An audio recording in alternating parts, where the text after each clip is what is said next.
ya teman-teman sahabat-sahabat istriku juga selalu ngingetin. Memang proses hukum sedang berjalan, apalagi insya Allah kalau Allah mengizinkan ya mungkin P21 dalam minggu ini, alhamdulillah artinya kan ini maju.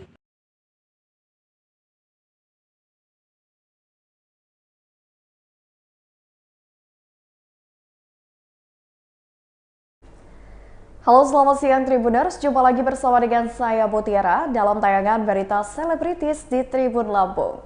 Kami akan menyajikan informasi menarik dan terupdate seputar selebritis tanah air untuk Anda. Dan inilah Berita Selebritis selengkapnya. Kabar pertama datang dari Indra Bekti. Pasca koma, Indra Bekti kembali jadi pembawa acara. Menjadi pembawa acara di konser Blue, Indra Bekti terlihat bersemangat walau masih harus dituntun oleh rekan pembawa acara.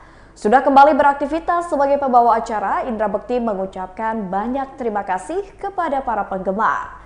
Ucapan ini diberikan karena para penggemarnya yang sudah banyak memberikan dukungan dan juga doa kepada dirinya selama terbaring dan sakit. Indra mengatakan jika dirinya bukan bermaksud untuk mencari perhatian ataupun sensasi kepada siapapun. Indra Bekti merasa bahwa saat ini dirinya memang sedang diberikan ujian oleh yang di atas. Bukan hanya kepada penggemarnya.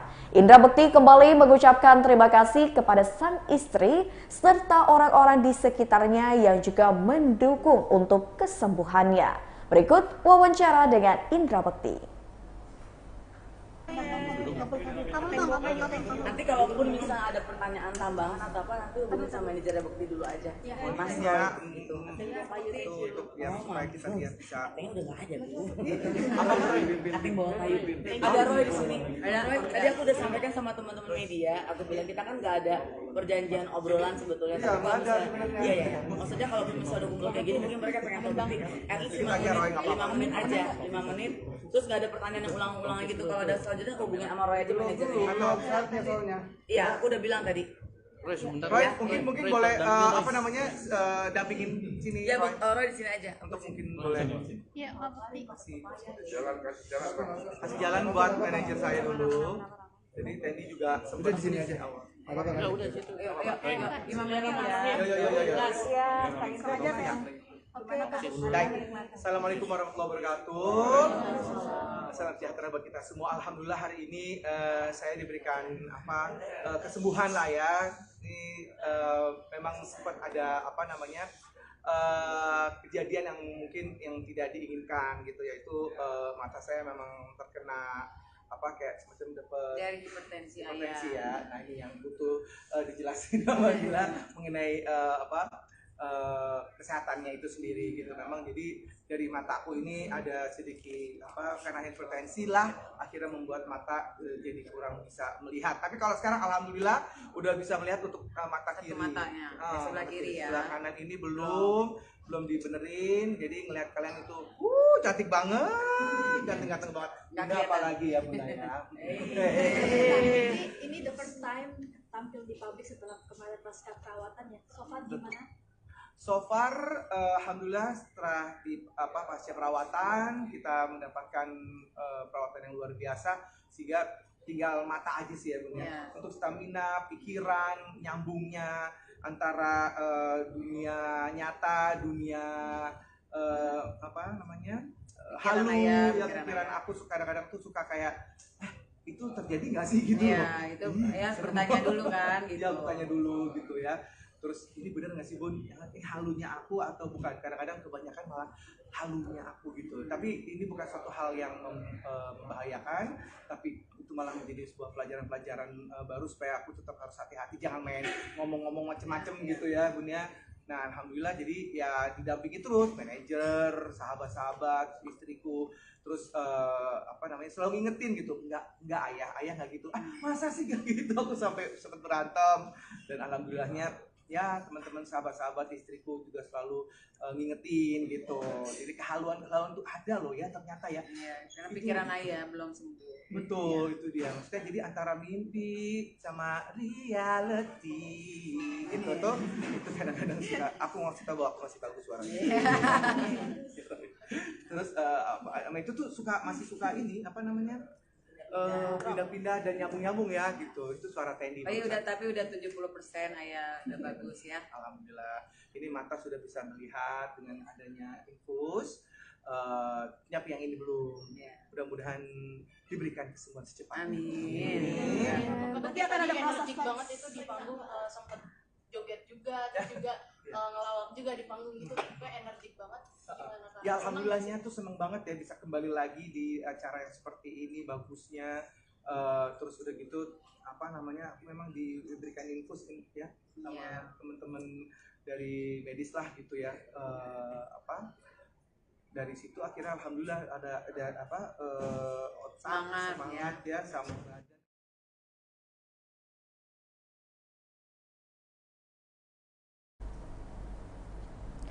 Digugat cerai Ferry Irawan, Vena Melinda minta dukungan Komnas Perempuan. Vena Melinda bertemu beberapa komisioner di kantor Komisi Nasional Perempuan untuk meminta dukungan moral. Tidak sebatas itu, kedatangannya ini juga meminta Komnas Perempuan agar mengawal kasusnya hingga persidangan di Pengadilan Negeri Kota Kediri.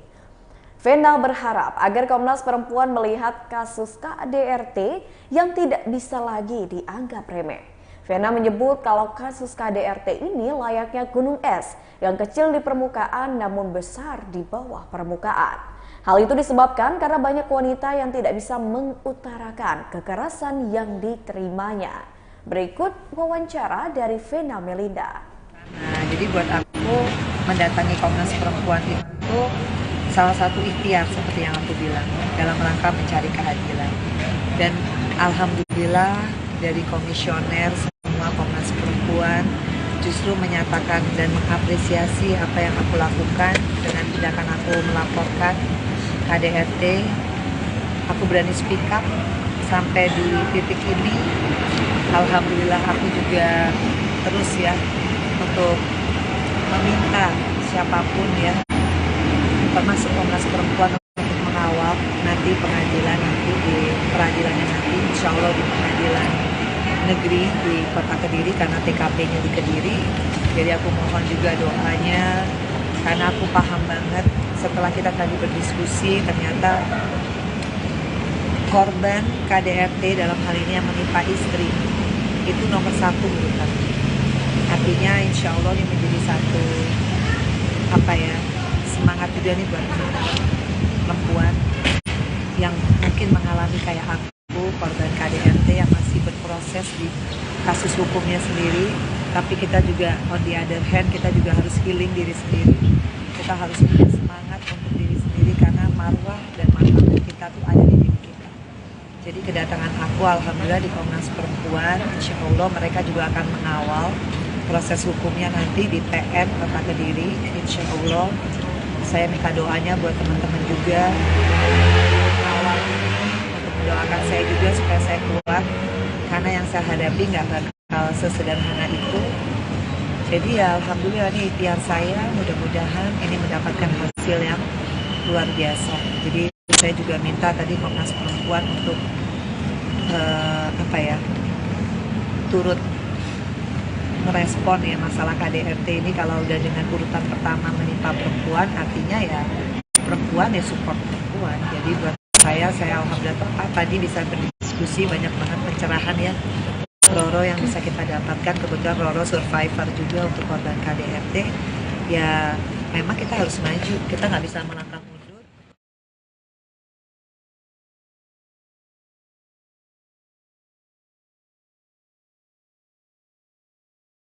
Kabar selanjutnya datang dari penyanyi senior Krisdayanti lempar sepatu mewahnya untuk penggemar. Krisdayanti belum lama ini tampil di konser Playlist Love Festival di Bandung. Saat konser, Krisdayanti tiba-tiba melepas sepatu mewahnya. Krisdayanti melemparkan sepatu high heels miliknya yang berdesain mewah itu kepada penggemar yang menonton aksinya. Setelah membawakan beberapa lagu, istri Raul Lemos tersebut juga melepaskan sepatu dan bernyanyi tanpa alas kaki. Rupanya hal ini bukanlah pertama kali bagi Krisdayanti untuk membagikan sepatunya kepada penonton. Tak hanya sepatu, Krisdayanti pun mengaku pernah membagikan goodie bag atau merchandise ke penonton saat konser. Apalagi sepatunya ukuran 38 yang mana banyak dipakai oleh wanita di Indonesia. Karena aksinya tersebut banyak penonton yang menginginkan sepatunya itu. Namun adapun tujuan Krisdayanti melakukan hal ini agar penonton yang mendapatkannya memiliki kenang-kenangan darinya. Krisdayanti juga memberikan sepatunya langsung sepasang yang dilemparkan kepada penonton. Berikut wawancara dengan Krisdayanti. Transparan karena seluruh masyarakat melihat kerja kita. Nah, jadi di sini saya berharap bahwa saya selesaikan dulu tugas saya sampai 2024. Ya, mudah-mudahan semua arah baik akan datang. Amin. Amin. Kalau keinginan yang pasti semua orang dalam tugasnya kan pasti adaptasi seluas-luasnya. Di politik saya mengamati, saya mengikuti dan saya menekuni. Ya mudah-mudahan akan semakin banyak program-program yang bisa bermanfaat yang saya bawa untuk di dapil saya. Masalah nanti terpilih lagi atau saya mencalonkan lagi masih belum. Ini kasih di internet saya ini seperti apa sih? Apalagi kan Pak Jokowi. Ya karena partai besar yang merekrut saya, jadi saya tanggung jawab bahwa sekarang bukan artisnya saja, tapi tanggung jawabnya membawa nama partai itu lebih berat juga. Jadi ini akan menjadi satu tanggung jawab kita, apalagi yang saya terpilih mewakili dapil dengan suara yang tidak kecil, banyak. saya harus perjuangkan aspirasinya dalam bentuk kerja-kerja saya di legislatif. Ya, sempat kemarin di entertain juga, minggu kemarin ke Bandung sempat menghibur fans dengan terakhirnya di Guardian sepatu di Iya, bukan karena gini, memang saya sering spontanitas gitu kan. Spontanitas saya itu kadang memang saya suka bagi kadang saya bawa goodie bag atau bawa merchandise, tapi memang sepatu itu menjadi daya tarik sendiri karena saya udah dihafalin sama semua penggemar saya bahwa sepatu saya itu size-nya itu size perempuan Indonesia lah yang sama-sama rata gitu. Ya kecuali kamu 36 mungkin. 38 gitu kan, 38 semua rata-rata kakinya cewek Indonesia itu semua 38. Jadi semua kayak udah ngarep gitu. Jadi saya tahu. Jadi bukan mau buang-buang, tapi enggak, karena itu yang saya beri juga ada nilainya dan akan menjadi satu memori untuk dia yang dapetin. Itu bentuk cinta Mimi ke mereka nggak sih? Bisa begitu. Bisa begitu. Karena saya emang kolektor sepatu, jadi nggak apa-apa hilang satu. Tapi kan kalau dilempar gitu dapatnya satu-satu, Mi, nggak Enggak sepasang. sepasang gitu. Oh, satu kan nggak lucu, Mi. Pertama kali apa gimana? Sering. Saya selalu gitu. Emang udah sengaja. Dan sepatunya bukan kaleng-kaleng. Iya benar. Dan daerah-daerah banyak yang menunggu itu loh, Mi. Iya memang rata-rata semua gitu.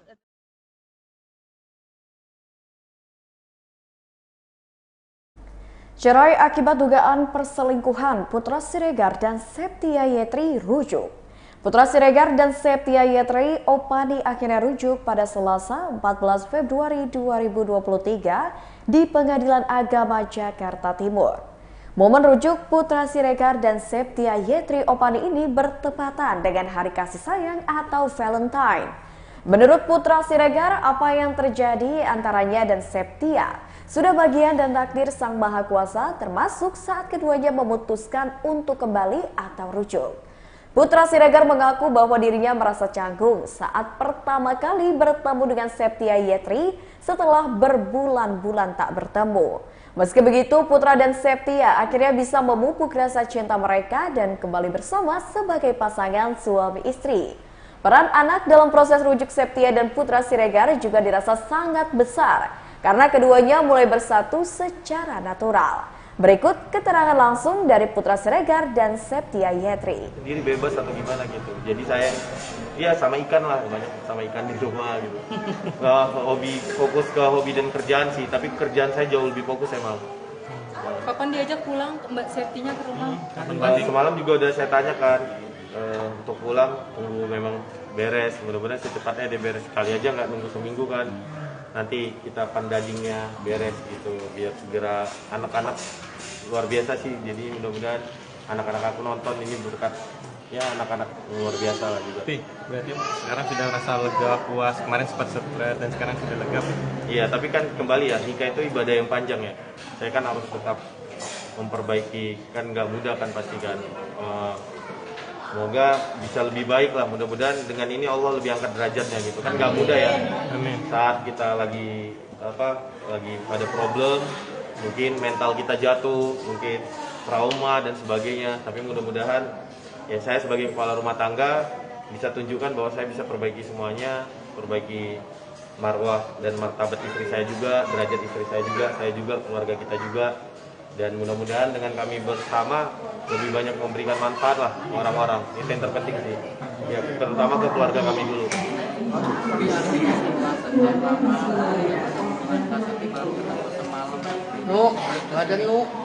Oh, jujur canggung sih. Ya, apalagi yang waktu pertama kali saya bantuin deh.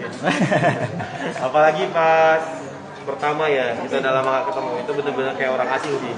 Kita kayak memang benar-benar kayak orang asing, tapi jujur pas habis ketemu anak sama sekarang itu kayak udah lebih baik lah gitu. Kembali lagi pokoknya momen terbaiknya itu ketika udah ketemu anak sih. Karena anak-anak juga penyampai pesan yang baik. Mungkin kalau saat ini Kak Septi bisa langsung ingin ke rumah lagi, gimana nih? Mau nggak nih Kak Septi? Mumpung lagi di hari Valentine gimana nih? Pertama kali ketemu gimana dan pengen ke rumah lagi itu kalau hari ini diajak baru. Kalau diajak pulang ya.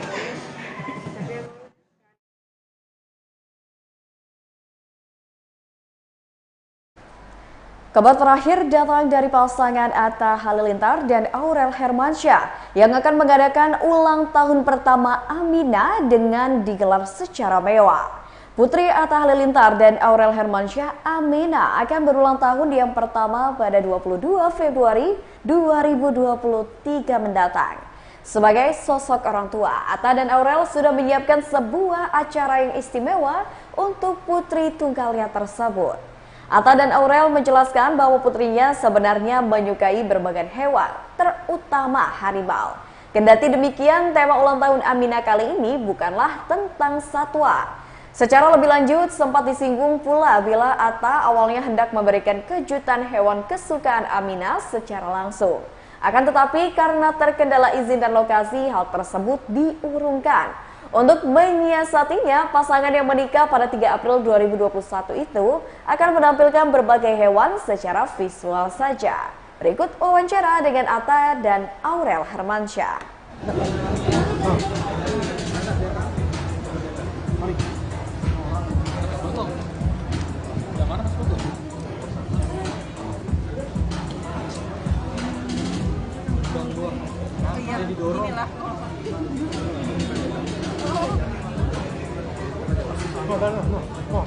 Kori.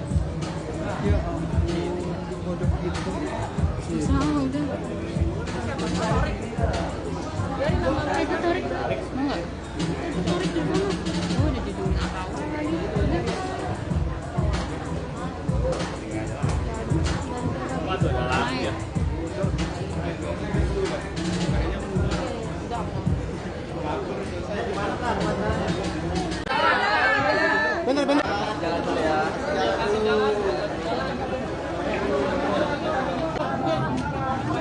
Mata pintu. Ngerti gue gimana? Pakai HP.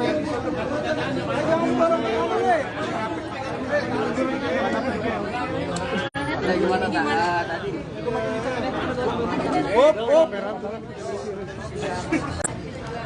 Apa ya? Semuanya sih manja, tapi paling manja sama papanya. Kalau dari dulu papanya dia langsung Gede karena kita mau bikin konsep yang paling dia suka. Dia itu kan paling suka tuh tiger, apa-apa dia tuh. Enggak, bukan dia tuh sebenarnya suka animal. Sedangkan Cuman kita paling dia kayak suka lihat itu adalah tiger gitu. Ya, cuman sebenarnya temanya pun sebenarnya bukan animals banget sih. Cuman nanti temanya surprise lah.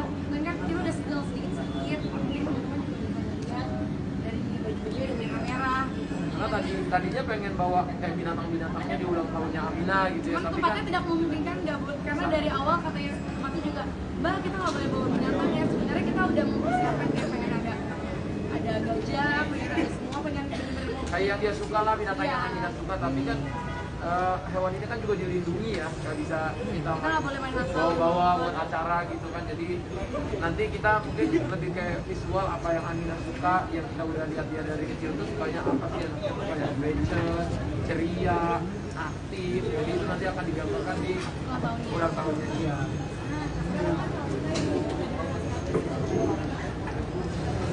Ya, bisa jawabnya ya, karena kalau aku kan aku menganggapnya semua hari everyday is hari kasih sayang gitu ya. Jadi aku tuh menganggap hari-hari kasih sayang bukan hari ini doang gitu. Semua hari itu kan kasih sayang sama anak-anak. Tapi mungkin nanti kita bakal review ya. Aurel.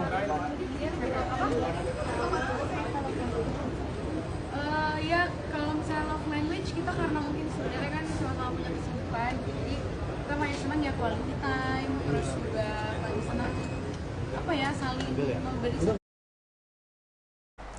Baiklah Tribuners, itulah berita selebritis bersama dengan saya Mutiara. Jangan lupa untuk terus saksikan YouTube Tribun Lampung News Video, Facebook Tribun Lampung, Instagram @Tribun Lampung, dan TikTok @Tribun Lampung untuk informasi terupdate lainnya.